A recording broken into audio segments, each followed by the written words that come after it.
با سلام مجدد خدمت همراهان گرامی گروه ویدیو روشنیده.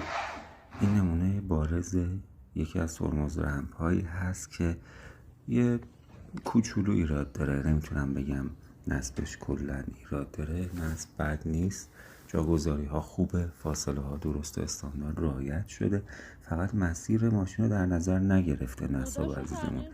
این رو حتما همکاران گرامی، نصابای عزیز و همچنین کسایی که ترمز رمپ رو تو خونتون دارین نصب میکنید حتما دقت داشته باشین.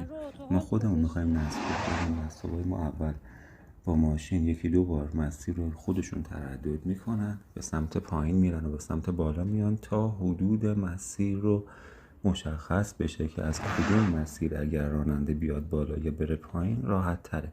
این مسیر رو اول خودشون تست میکنن، بعد حالا فاصله های استاندارد رعایت میشه و طبق همون مسیر چیده میشه، فاصله ها دوباره اندازه گذاری میشه و بعد نصب میشه.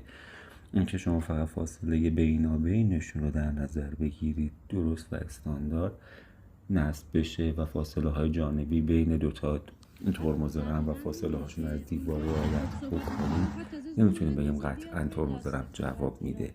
حتما باید مسیر ماشین مشخص بشه، حتما باید به راننده آموزش داده بشه که از کدوم مسیر بره و بیاد تا ترمز رمپ جواب بده. اگر یه کوچولو ایراد داشته باشه، باز میبینیم بعضی ماشین ها به خصوص چون ماشین دف جلو هم هستن به مشکل برمیخورن. حتما این نکته رو رعایت بفرمایید.